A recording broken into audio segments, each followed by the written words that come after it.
Magandang hapon sa inyong lahat.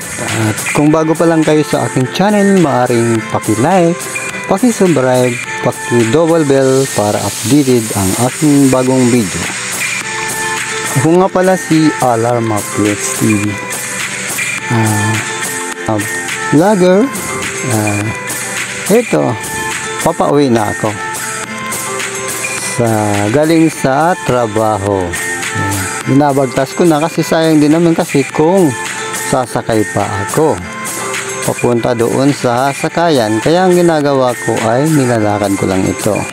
Malapit lang naman, saka mas maganda pa, nagiging exercise to sa umaga at saka sa hapon. Nilalakad ko lang yan hanggang doon sa sakayan, mga ka-work yan, mga friends, mga kabusing, mga ka-garden, mga friends, siyempre.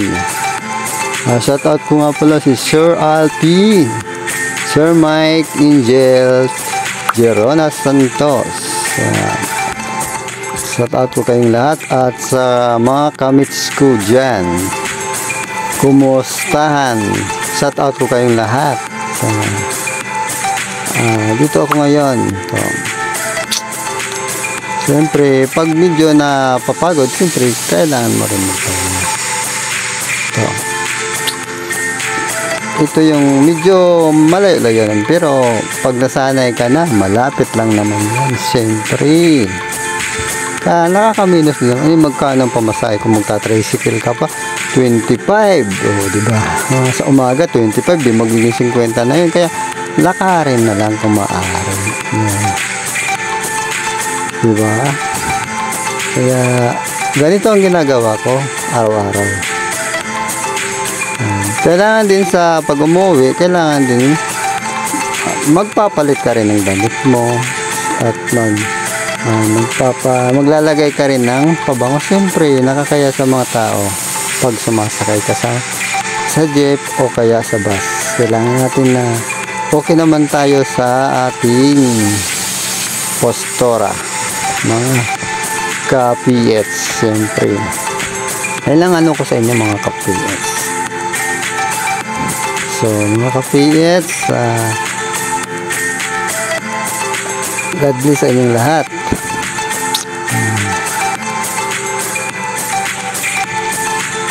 Yan, saka isa pa, nakaka-relax talaga yan. Siyempre nakaka-relax yan.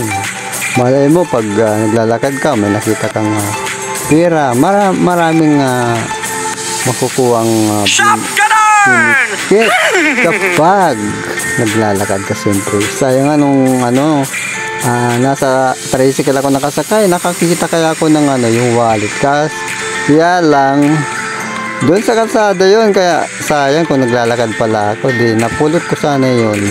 Kawawa naman yung may-ari kung iba nakapulot na yun. Hindi, pinabayaan ko na lang, hindi ko na lang dinampot kasi nakasakay ako sa tricycle. Sayang kaya yung noong naka-araw. Katulad dito yung sa nakasakay ako sa tricycle, tapos may nakita kong wallet, parang punong-puno pa naman yung laman nun. Yung nakasakay ako, wala may mga naglalakad din. Sayang sana kung bumaba ako tapos dinampot ko yun. Pwede naman isuli naman yun, pwede. Sana kung may nakakita naman na tapos isuli sa may-ari. Meron sa panahon meron pa naman nagbabalik ng mga may nakikitang mga wallet, binabalik nila sa may-ari. Lalo pag may mga identification ID, ang mga kalaganan sa nagmamay-ari niyan. Kaya maganda rin talaga yung minsan nakakatulong ka rin sa kapwa at malaking balik din naman yan. Kaya ayos-ayos, mga ka-PX. Ayan, medyo malayo-layo.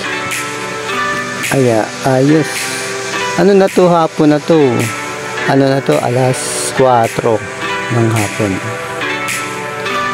Ilan lakad ko.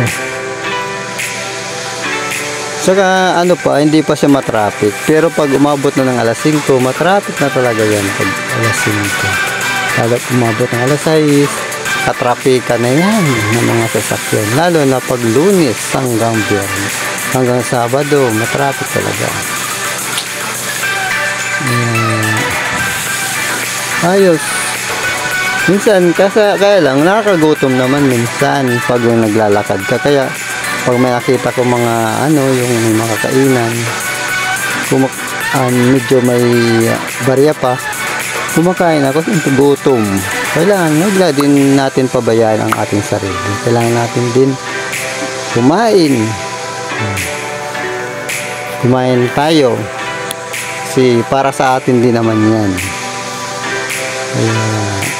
Ayos-ayos mga friends. Pahalaga natin ang ating sarili. Para lalo na sa pagkain, alagaan natin. Kaya ganito.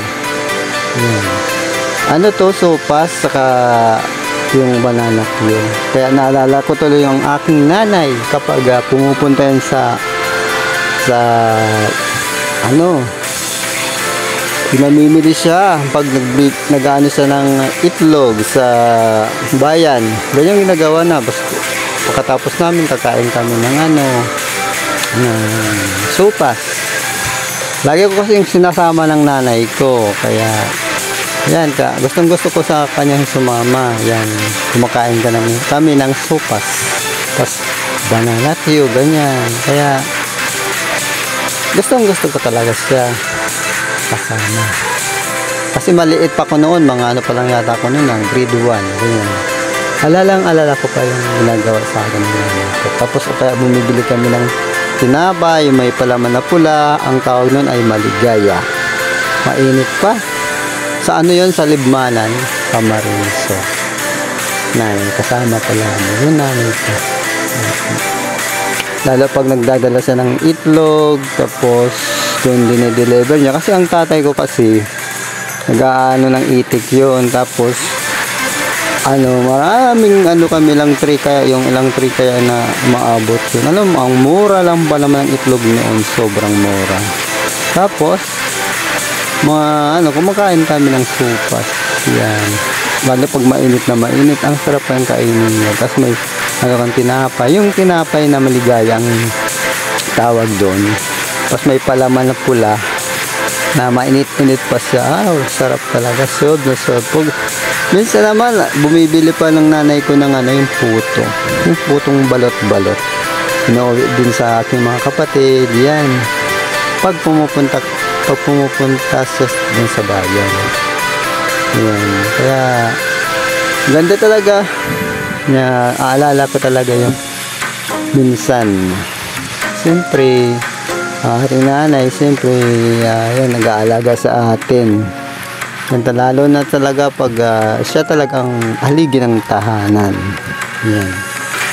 Kaya minsan, pag napapanood niya rin ang aking video, siyempre, tuwang-tuwa ang aking nanay. Maraming salamat po.